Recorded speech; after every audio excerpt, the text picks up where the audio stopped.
नमस्कार। नमस्कार जी। सर परिचय दे दीजिए अपना। मैं वीरेंद्र पहल, सोनीपत किसान यूनियन चडूनी जिला प्रधान। सर बताया जा रहा है ट्रैक्टर बहुत कम आए हैं यहाँ पर, पिछले आंदोलन के मुकाबले ट्रैक्टरों की संख्या कम है। वो बताने वाले वही लोग हैं जो घर से बाहर नहीं निकलते हैं। अगर आंदोलन में आए तो आप भी आए हुए, हम भी आए हुए। यहाँ देखिए कि बहुत बड़ी के ट्रैक्टरों की यहाँ तस्वीर देखने को मिलेगी। लगभग 4-5 किलोमीटर तक 5-7 हज़ार ट्रैक्टर यहाँ खड़े हैं और ये उनको दिखाई नहीं दे रहे, तो वो अपनी नज़र का कहीं इलाज करवा लें। निश्चित तौर पर उनकी आंखों में कोई ना कोई खराबी है। सर दिल्ली कूच करना है, आप सोनीपत से यहाँ चल कर आए हो, वहाँ से दिल्ली कूच कर सकते थे आप।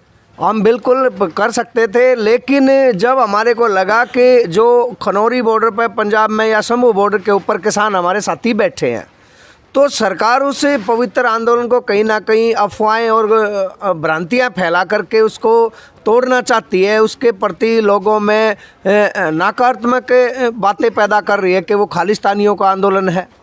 तो इसलिए हम यहाँ आंदोलन में पहुँचे हैं और अपने देशवासियों को, चाहे हरियाणा प्रदेश की बात हो या अन्य प्रांतों की बात हो, उनको बता देना चाहते हैं ना तो ये किसी एक प्रांत का आंदोलन है, ना किसी एक किसान का आंदोलन है। ये समस्त देशवासियों के, किसान और मजदूरों का बहुत ही पवित्र आंदोलन है।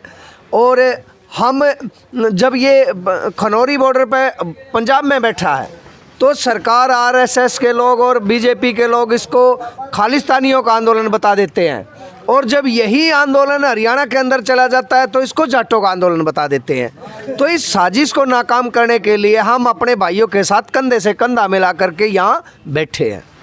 आप कितने दिनों से आए हैं? हम लगातार इस आंदोलन में शुरू से आते जाते रहते हैं। हमारे साथी 2-4 दिन यहाँ लगाते हैं, जब कोई मूवमेंट होता है आंदोलन में आ जाते हैं, और जैसे अब 3-4 दिन की कॉल हो रही, शांति था, तो अपने चले जाते हैं। और आप कह रहे थे, अभी कह रहे थे, साथी से पूछ रहे थे कि भाई वो बीजेपी वाले कुछ कह रहे हैं इसके बारे में, तो उनके लिए भी हम कहना चाहते हैं कि 40-40 हज़ार की बात सुनी। अब पिछले दिनों समस्त हरियाणा के अंदर 3 घंटे के लिए पूरे हरियाणा के सभी टोल फ्री रहे। उससे अगले दिन ब्लॉक लेवल स्तर पर पूरे हरियाणा के अंदर बहुत बड़ी ट्रैक्टर यात्राएं निकाली गई। उसके 2 दिन बाद पूरे हरियाणा का जिला स्तर पर रोड जाम किए गए। तो वो सभी ट्रैक्टर वो किसान लेकर के आ रहे थे जिनके अपने ट्रैक्टर हैं, वो लोग उसमें हरियाणा के किसान थे उसमें सब। तो ये कैसे कह सकते हैं कि वो लोग 40 हज़ार के हैं?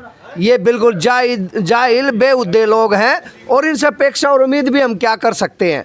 ये तो वही लोग हैं जब देश की लड़ाई लड़ी गई थी तब इन्होंने स्वतंत्रता की लड़ाई से पीछे कदम खींच लिया था, और आज हम क्या अपेक्षा रखें इनसे। एक 21 साल के जवान ने इस किसान आंदोलन के अंदर शहादत दे करके समस्त देशवासियों को स्वतंत्रता की लड़ाई में, इसी उम्र में हमारे भगत सिंह जी ने भी अपने प्राणों की आहुति देकर देश को जगाने का काम किया था। वही मंजर इस शुभ कर्ण की कुर्बानी ने हमारे को दोबारा याद दिलाया है, और हम विश्वास करते हैं कि जो ये शहादत हो रही है ये इस देश के किसान और मजदूर को झकझोरने का काम करेंगे।